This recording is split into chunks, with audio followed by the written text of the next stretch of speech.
It was one of those strange nights that makes your skin crawl and your heart race. The road had been opening up in front of me like an endless ribbon of asphalt as I had been driving for hours. I finally gave in to exhaustion and made the decision to stop and rest for a little while. It was 3 a.m. on the clock. I steered my truck off the highway and parked it next to a sizable, intimidating cornfield. Everything was in complete darkness, with only the dim glow of my truck's dashboard lights to provide any illumination. In an effort to get some rest before getting back on the road, I slightly retracted into the seat. A strange feeling lingered in the back of my mind as I closed my eyes. I dismissed it as mere paranoia and turned my focus to my phone. I watched a few episodes on Netflix of the series I was currently watching to pass the time. Minutes turned into hours, and just as I was starting to lose track of time, I saw movement in the corner of my eye. I shut off the cabin lights out of instinct as my heart leaped to my throat. The vast expanse of the cornfield just beyond my window is revealed by the blue glow from the screen, which casts a glow. Unmistakably, a human figure was there. As I squinted into the shadows, my breath caught in my chest. I tried to push away the nagging unease that had crept over me like a cold fog by telling myself, "It's just a scarecrow," as I tried to shake it off. I tried to ignore it, grabbing my phone to distract myself, but after only a few seconds, I felt even more uncomfortable. So, I looked again. My attention was drawn to the ominous silhouette lurking among the swaying corn stalks as if by an invisible thread. I couldn't be certain, but it seemed like the figure was closer now than before. My spine tingled, and the hairs on the back of my neck stood on end. Like a million tiny ants, fear was nibbling at my skin. There was no traffic on the road ahead, and the emptiness only heightened the ominous mood. The headlights of a lone car that passed by once every 15 minutes briefly broke through the pitch-black night. As the urge to go to the bathroom grew stronger, I thought it would be simpler to simply let it out next to the truck. I warned myself, don't be silly, as I struggled to control their irrational thoughts that were threatening to take over. A sigh escaped my lips as I opened the truck door and chose to brave the silence outside. I went outside into the night, which was filled with an unsettling stillness. As I moved toward the area between the trailer and the cabin, the truck engine's ominous hum seemed to vanish into nothingness. All of my senses were heightened by the silence as I started to relieve myself while unzipping my pants. I stopped in my tracks when there was a sudden gust of wind that rustled the corn stalks. Almost stopping my heart, my eyes darted to the field. The figure, which I had mentally dismissed as merely a scarecrow, was gone. My body started to perspire coldly as panic swept through me. I turned to look into the shadows as I quickly zipped up. An icy dread gathered in my stomach as the figure had disappeared from its original location. With my heart racing through my ears, I turned my head to the opposite side. A man was standing there, a short distance from me. His gaze fixed on mine with an otherworldly intensity in his eyes. His voice pierced the quiet night air. "I want you to leave." I felt a chill run down my spine all the way to the bottom of my bones. I was unable to respond because I had a lead-like tongue and was at a loss for words. Every part of me begged me to run away. I stumbled back and practically dove into the safety of my truck without giving it a second thought. As I slammed the door shut and accelerated away from that terrifying scene, the engine roared to life. Half expecting to see the ominous figure chasing after me, I took a quick look in the rearview mirror, but there was nothing there. My heart continued to pound as I drove for what seemed like an endless amount of time. I finally had enough and had to stop. A well-lit rest area was visible up ahead, so I pulled in and parked under the most intense lights I could find. I was thinking of calling the police, but I don't think they would do anything about this situation, or if they would even believe me. The only thing I know is that this was one of the scariest things I've experienced in my life. And as a truck driver, you already experience a lot of strange things.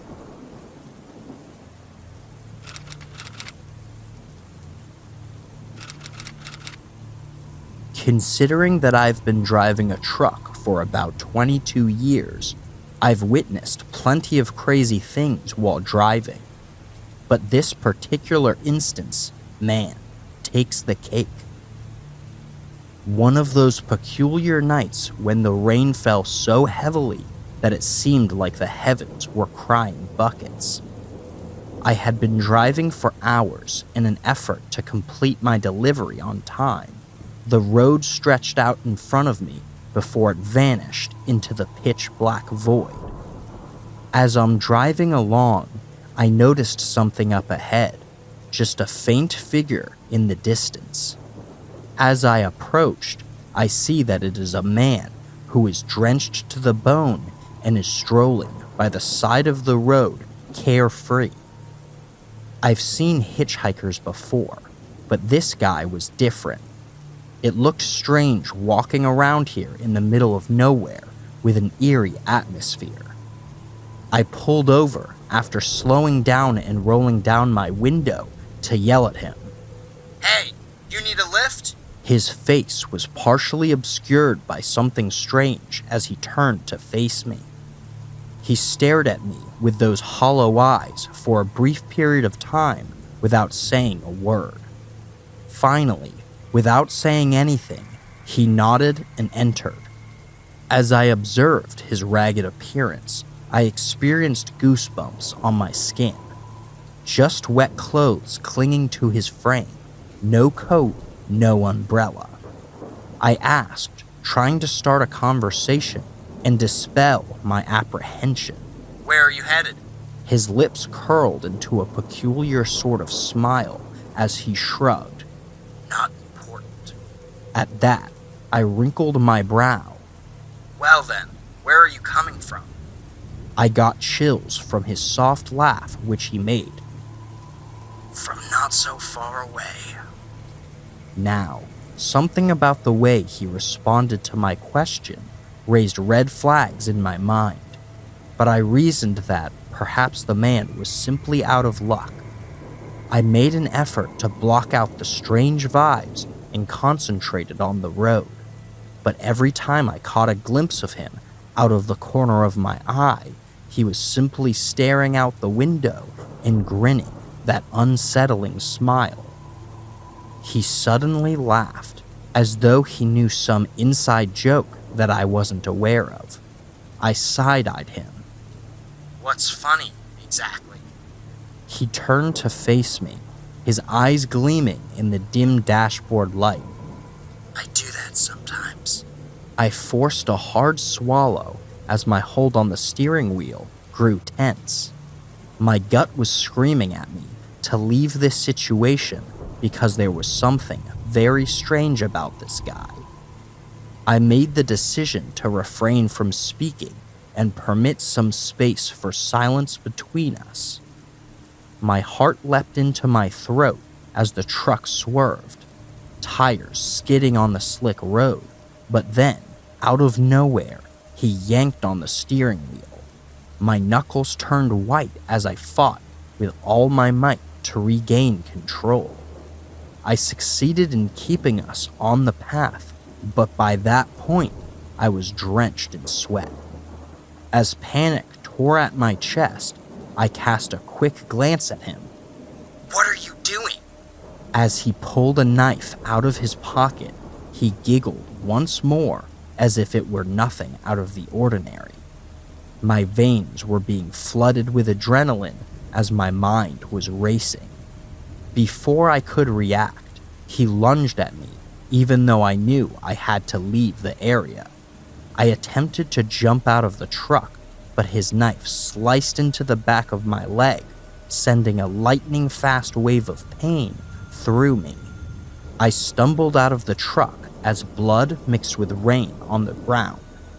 I was screaming for assistance as I struggled to get rid of this man. His laughter mingled with the sound of the rain, haunting me like some horrifying nightmare. I finally succeeded in wrestling him out of the truck after what seemed like an eternity. Without wasting time, I quickly got on my feet. I sprinted away from the situation as if my life depended on it, as my adrenaline raced through me, because it most definitely did.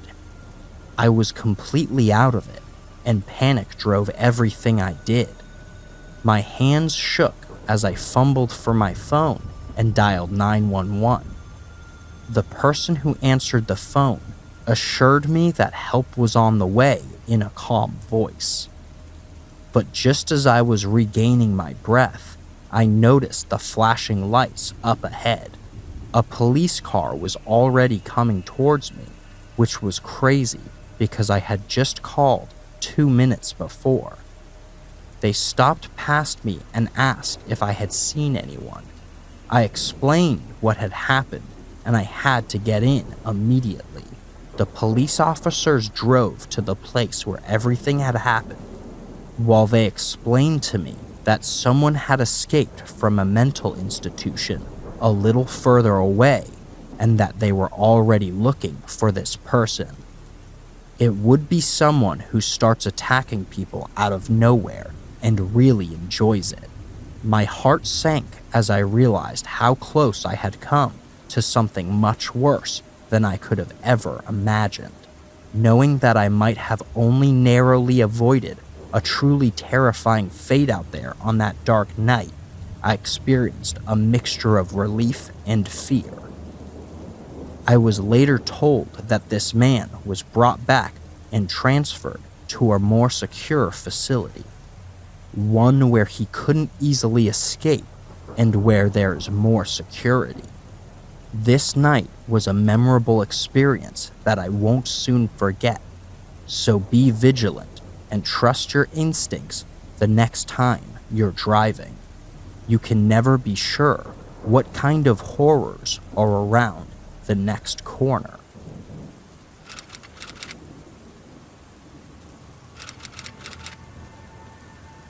Young truck driving has its perks and drawbacks.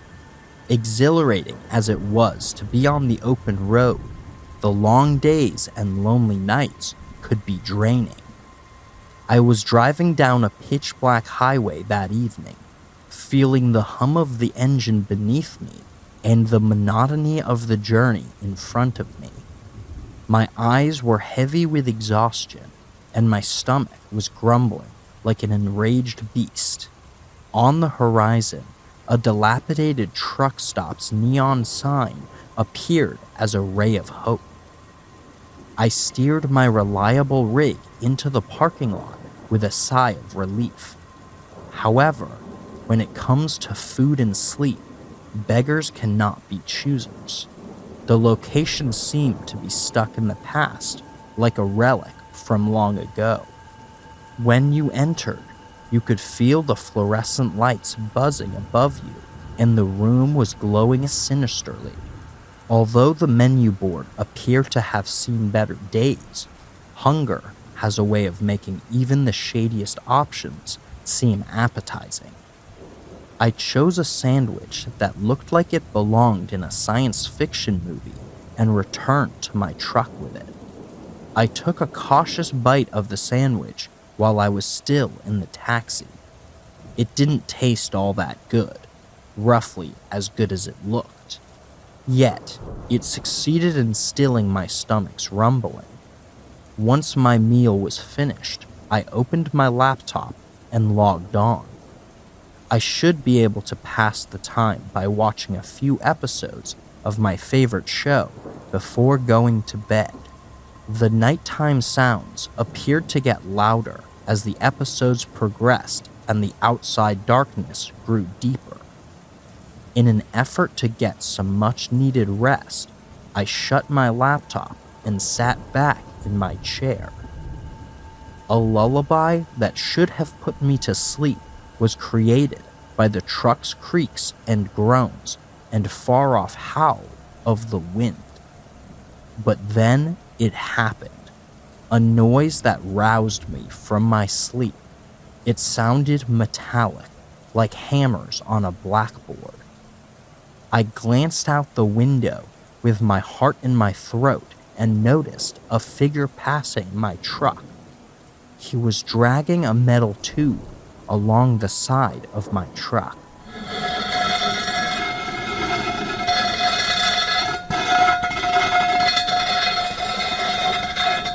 My body was screaming with danger, so I instinctively dug in, hoping he hadn't noticed me. I was thrust into a deafening silence when the scraping sound stopped. In anticipation of any movement, I held my breath. A face appeared before my window just as I was beginning to feel secure. It appeared out of a horror film. I felt my heartbeat in my temples as fear overcame me. I rubbed my eyes because I thought I was having visions.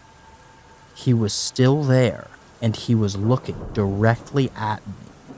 I retreated back into my seat as panic shot through me in the hopes that he wouldn't notice. As we remained silent in the dead of night, seconds seemed to last forever as we locked eyes.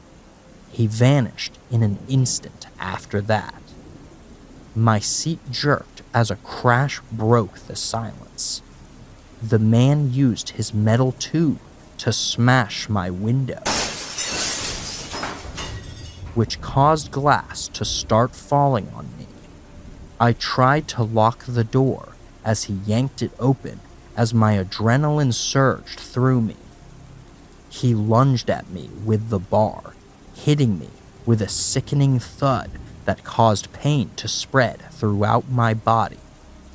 I fought back with all my might after instinct took over. It was a valiant struggle, a struggle of wills in the dark. Because of his superior strength, I was forced to be dragged out of the truck despite my body protesting each painful motion. The world vanished as darkness descended around me. I was back in the parking lot when I finally opened my eyes, my body aching and battered. I had the impression of being struck by a freight train. I became aware that I had survived whatever had just happened as my senses gradually came back. The last thing I remember was feeling his hands in my pockets, probably stealing all my belongings. When the police arrived, they examined security tapes and took statements. They were able to locate the culprit, a down-on-his-luck man who had taken desperate measures due to his desperation. In order to alleviate his financial difficulties, he was only looking for a quick profit. It was a depressing and chaotic situation that served as a reminder of the challenging circumstances that some people encounter. I struggled to get rid of the uneasy feeling for the next few days and weeks. Every time I went out on the road, and every time I closed my eyes in the cab, I couldn't help but make a quick double check to see if anyone was around,